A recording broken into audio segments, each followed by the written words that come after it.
In this presentation, I will be exploring a few of the ideas of the British political philosopher John Gray. Gray has written several texts criticizing the humanist movement, namely Straw Dogs and Black Mass. Black Mass will be my primary source for this presentation. This book. It has a certain charm about it. As you can see, the book is red and black, covered in ants, and it reads Black Mass, Apocalyptic Religion and the Death of Utopia. Well, Gray and his publisher are obviously trying to appeal to a certain demographic with this kind of marketing. Who would ever fall for such marketing?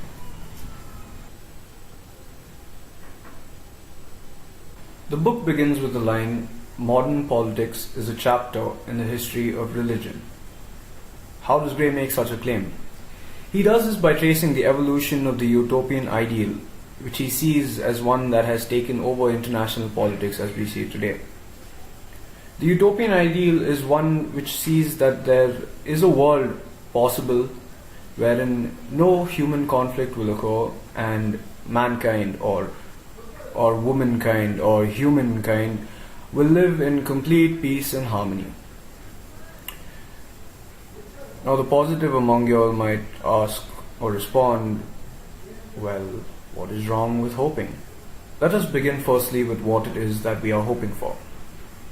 The utopian ideal works on the assumption that evil is something that is conquerable, something that is easily overcome, which in itself is not so much of a faulty ideal. There is a side to me, as there is a side to every one of us, which tells us to do wrong, to do the things that we wish we wouldn't do. Or some would argue, things that we wish we could do. But I can still choose to deny what this thing is telling me, what the voice is telling me, what the metaphorical devil sitting on my shoulder is telling me. Don't make the video. The problem arises when I believe that there is nothing wrong in me, that evil is external and exists outside the realm of everything we humans have constructed. The problem arises when we believe that evil is a force outside of the phrase's metaphorical sense. Gray traces this notion of evil as a force, much like Nietzsche, to the Iranian prophet Zarathustra, who is believed to have lived between 660 BC and 583 BC. Zarathustra is the first person in history to have proposed ethical dualism, wherein there are forces of good and evil in the world. This idea was then adopted by Manichaeism that took the forces of good and evil and pitted them against each other in an ongoing battle, in which one of them would overcome the other and a utopia would be established, a perfect world would be established. The world would end in this battle and peace would reign as the forces of good exacted complete control. Eventually, this notion found its way into the Christian myth, where the binaries received further validation in the form of God and the devil. The appearance of the Book of Revelations served to further this notion of an ongoing battle with an entire canonized narrative which cemented its place in the psyche of the Western world. You can understand the kingdom of heaven to be one of the first established utopian notions. How is this utopia achieved? A war in which good and evil fight against each other. The church eventually, of course, dismisses this as being metaphorical, adopting the ideas of Saint Augustine, who said that the end times were more to do with the end of evil within us rather than around us. But the impression created by this initial eschatology left its imprint on the Western psyche nonetheless. But hey, these roots are religious. Modern politics isn't meant to be religious. Gray obviously disagrees as he begins his book with that dramatic line.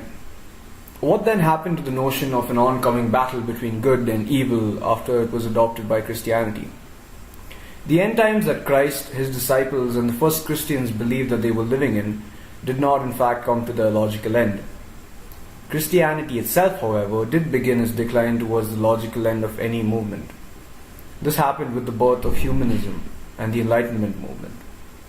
The Enlightenment movement, according to Gray, could not just undo or overcome the effect Christian utopian ideals have on the people. The belief in an approaching kingdom of God left people with something that belief-shaking rationalism could not provide, which is hope. So instead of denying the people their utopia, the Enlightenment movement took away the binaries of good and evil, or God and the devil, and replaced them with knowledge and ignorance, respectively. Thus, the need for violence was perpetuated despite the rationale and newfound inherent human good of the Enlightenment period. From all that I've just told you, it doesn't seem too far-fetched to believe that imperialism and the West's attempts to civilize the rest of the world is a further mutation of this Enlightenment utopian vision. The forces of darkness, namely ignorance, were to be conquered by the forces of light, namely knowledge and the scientific temper. Now, how does this apply to the current situation of the world? America has been attempting for a while to export democracy and a free market to the entire world. Gray sees this as this era's version of the utopian dream. Democracy cannot work in a land whose people know nothing of democracy and believes at a fundamental level the conservative tenets laid out by their religion. The Islamic State of Iraq and Levant can be seen as another utopian movement if we understand their motive to be the establishment of a world free of the corrupting influence of the evil West. A common feature of all the millenarists was to be burdened with glorious purpose. Glorious purpose that is not any different from what their antagonists in the West believe that they are burdened with. For in many ways, the American export of democracy can be seen as a post-colonial manifestation of the white man's burden.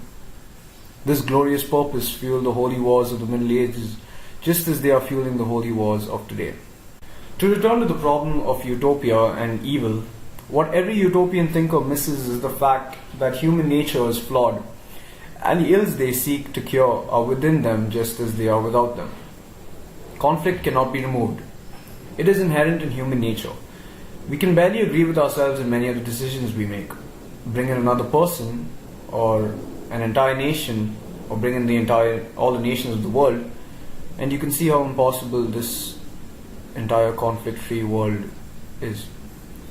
As Gray puts it, civilization is an inherent feature of the human condition. Unfortunately, so is barbarism. This makes any hope of a completely better world futile. After a run through Gray's notions, one might ask, what then is there to hope for in the world? I don't know. And personally, I find his worldview so realistic that it is limiting. However, it provides another vantage point to observe international politics from. And much like any pessimist's ideas, a blissfully negative view of the world.